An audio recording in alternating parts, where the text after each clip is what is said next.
Hi everyone, I'm Bianca Valerio and welcome to another episode on Come Away With Me with Bianca Valerio.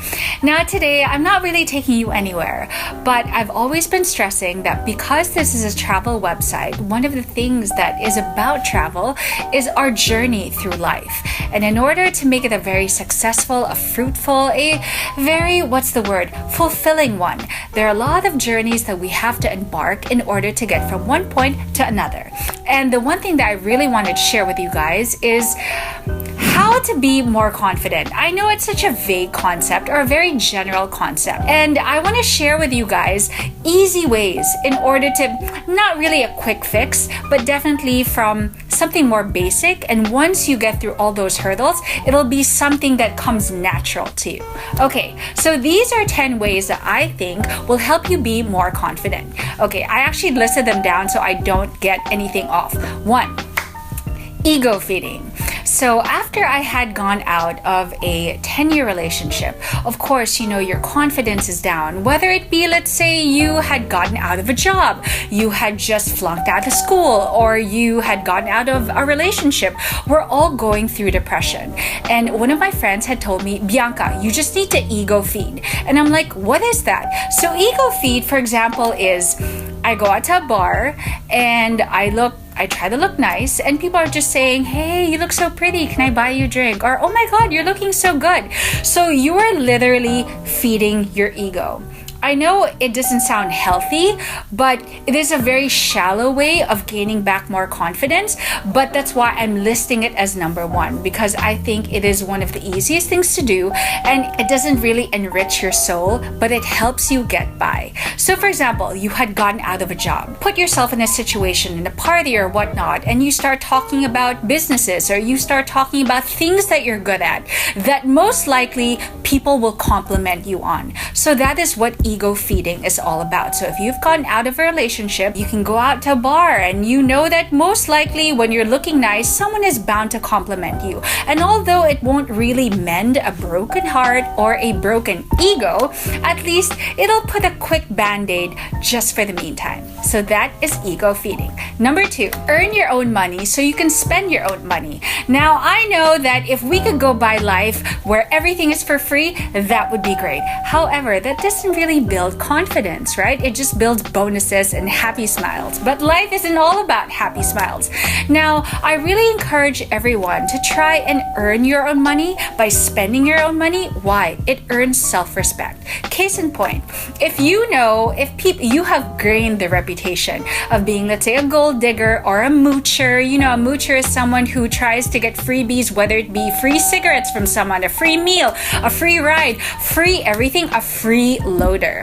You get a reputation from that, and people lose respect in you and trust in you, and you just become that person is not reliable and someone that people will not want to be around with. And that will definitely make you lose confidence, right? So once you start earning your own money and you spend that money, it makes you feel good because you didn't rely on anyone else but yourself.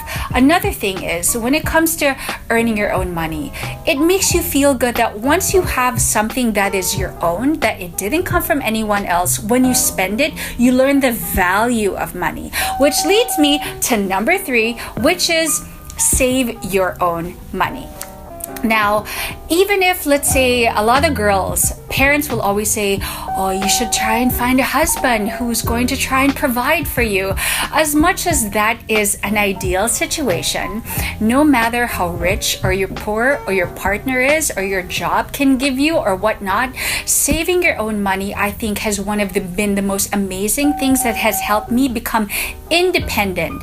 And when you're independent, there's freedom. And when there's freedom, there's confidence. You know how sometimes when you're talking amongst a group of people and they start saying, oh yeah, I just bought my own new car, or I just bought a new iPhone, I just took my girlfriend out to this really expensive dinner. And you know that feeling sometimes you get kind of insecure because they have things that you don't, or that they are able to do things that you can't.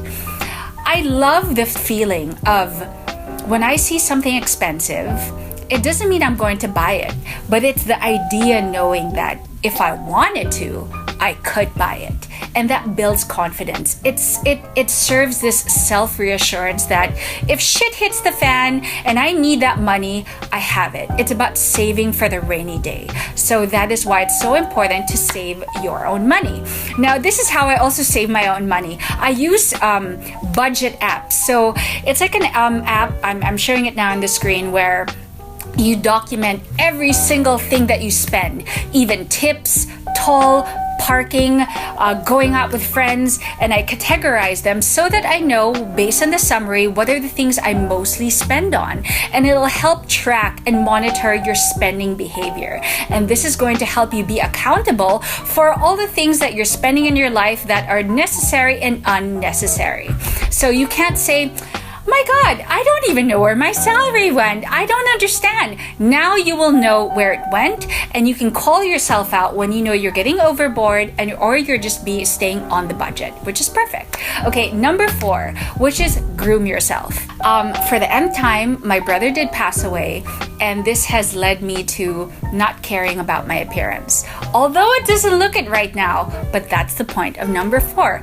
Groom yourself. Fake it till you make it. Today, usually when I'm going to shoot for the blog, I have my hair blow dried. I do my own makeup. Yes, I did my own makeup. Why? I didn't really blow dry my hair, which is why I dyed my hair.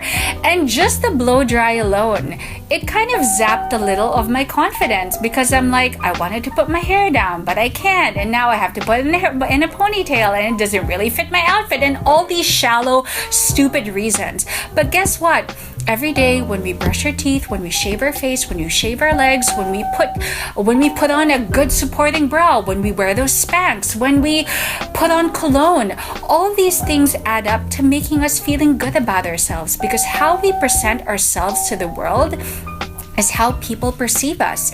And they may never know that you have a great personality unless they like what they see first. It's like food.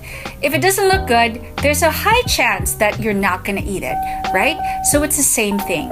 And even if it's not fair, because you're this amazing person, you're this smart person, you're this kind-hearted person, but nobody's ever going to know unless what you present to them first is something that is enticing. So fake it until you make it. Number 5, read and learn. This is something my dad has always been banging on me and telling me, Bianca, not everybody wants to know about makeup or travel or girly stuff. You need to be able to adapt in different situations. Let's say you're in a party. Usually this happens when you're in social gatherings. And everybody will always have different things to talk about. And usually it's current events. I'll be the first to admit, I don't always know what's happening in the world. But thank God to social media, it's much easier to have access to that. I don't read the newspaper. I don't even buy the newspaper. And it's so sad. I actually contribute for the newspaper. But hey, I'm just being honest. So it's always good to know usually things about current events. You don't need to know all the details, but at least know a little something so that you can have an intelligent opinion about something. It's not just saying something for the sake of saying something, because trust me, people will know when you're just trying to wing something and trying to be intelligent. So for example, you're in a social gathering and somebody talks about, oh, what do you think about the current situation between Russia, the US, and China? Hey, it's a very vague concept. It's a general concept. Everyone has their own opinion and you don't want to step on anyone's toes, but at the same time, you want to look like you know what you're talking about. So when in doubt, throw back the question. So for example, they ask you that question, you can say, wow, that's pretty interesting. What do you think about it? Remember, people love talking about themselves and finding ways to show how amazing they are. So if you can throw back the question, at the same time, you're also ego feeding them, because that means you value their opinion when actually you're just throwing them off so that they don't really realize that you have no idea what you're talking about, right? Number 6, travel. Now I understand not everybody is into traveling, or even if you are, you don't really have all the money to do that. But remember, like I said, number 4, number 3, number 4, save that money or find ways to traveling isn't just about boarding an airplane. This blog is about the journey of life. So that is traveling. While I mean though right now is being able to travel literally, so it means going on a car trip, using the weekend and going with your parents to a museum. It may not be something that you're into, but again, you're learning things. It's making you less ignorant about the world. I love traveling because it helps me seek the truth. It's one thing to learn about it in books. It's one thing to see it on TV or in social media, but having to be there and what emotions they feel in you and gives you an opinion of what you think about a certain country, about certain culture, about certain food. That is the true education that you need. So travel. Then we move on to number 7. Learn how to spend time alone. There is a great difference between being alone and being lonely. One of the things that is very empowering, what do you think independence means? It has to do with being one, being alone, being one with yourself. So sometimes I know that we love being around people because we feed from their energy. And we love being around people. Why? We don't need to deal with our own thoughts, with our own insecurities, because we focus on talking about other people, or we are so caught up in the partying, or we're just caught up in dinner and just talking about so many other things that it doesn't make us focus on ourselves. If we focus on ourselves, it's so much easier for us to deal with the world. Why? When we have our values intact, when we know of our true opinions, it's very hard for people to sway us and be easily influenced by anything in this world, whether it be digitally or physically or individually or how people talk to you. You need to be able to have your values, who you are as really solidified. And in order to do that, you need to spend time alone with your own thoughts. Okay? And that way, you'll never be alone in your own company. And isn't that amazing? Whether you're alone or even better with other people, you will always feel secure about yourself. And the last thing about learning how to be alone, remember, sometimes we can be in a relationship and it is the loneliest place because our partner can make us feel truly alone. Lonely, okay? But at the same time, we could be single, but life is just so amazing because we are just so secure with who we are that everyone who comes into our life is just a bonus. And I prefer that than being with friendships or relationships just for the sake of numbers, just for the sake of covering up, okay? Lonely versus alone, they're two different things, so know the difference. Number 8, find your tribe. AKA surround yourself with positive people. So a lot of the time, sometimes we can be intimidated when we're surrounded by people who are so successful, who have so many things, who are doing so many things. But you know what? It's all about perception. It's all about perspective. When you surround yourself with people who you aspire to be, it gives you that drive. It even helps you get ideas from them on how you can attain a life that they have, or how their work ethic is, or how their values are at home. So rather than let it intimidate you, let it inspire you. So when you're around toxic people who just love to backbite, who just love to have this crab mentality, you will become like them. The 5 people that you surround yourself with on a daily basis, or that you spend your time the most, you will become them. Remember, us as people, we are sponges. We're like tofu. We absorb in all that flavor. We absorb in any energy. We absorb any type of influence. So be mindful of the energy of the influence that you absorb. And if you surround yourself with positivity, with motivation, that is the person that you will become eventually. All right? So find your tribe. They don't have to be a lot. They just have to be of quality versus quantity. Number 9, own up to your own flaws.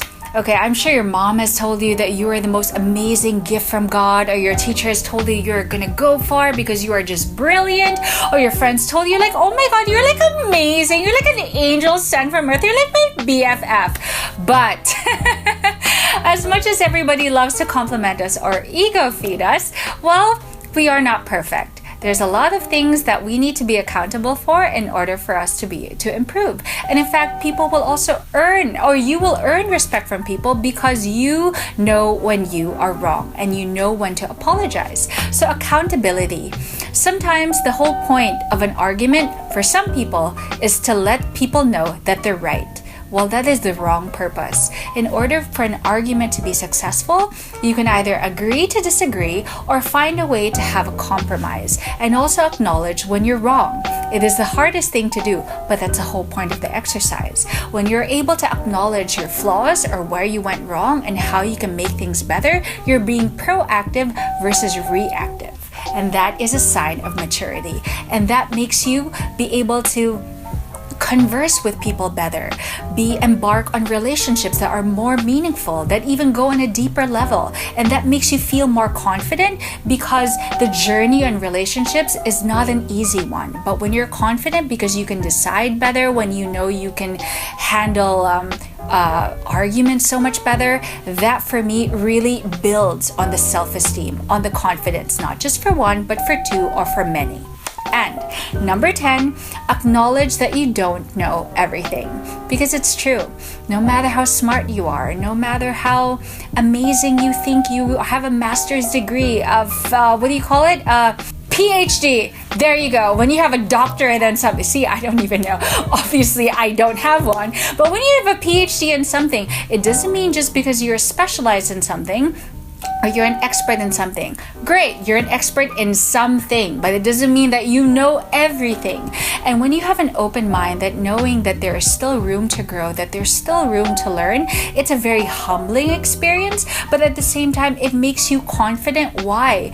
Because when people see that you're open, that you are a person who's willing to discuss new views, even if you don't necessarily agree with them, it makes them trust you. It makes them see that you are a person of respect because they know that you're not close-minded. And nobody likes close-minded people, right? Because you're very abrasive and you're very like, it's only me and my view and that's all that matters. But no, when you're open, you are just a well-rounded person.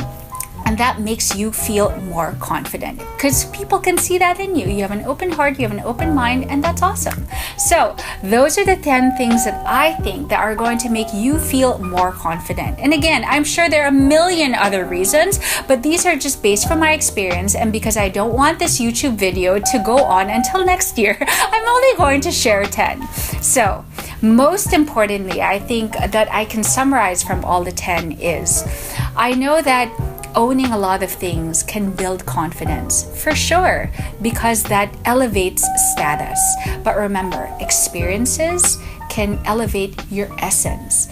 I think that's even more important than having things. They're good additions, they're good accents, they're great accessories to who you are, but the true worth is really how you feel on the inside. So it's a great balance between both. And that for me is the true essence of self-esteem, of self-love, of self-respect, of confidence. So for more motivational posts, please subscribe to my YouTube channel and you can read more posts because it's not just YouTube videos that I share here, but I even share photos and written posts. So that's on my website. That's biancavalerio.com. And don't forget, for exclusive content, there is my Facebook and Instagram and Twitter. So, I hope I was able to embark or share some positivity with you. There's more of that where that came from. So I'm Bianca Valerio. Until next time, come away with me. Bye, guys.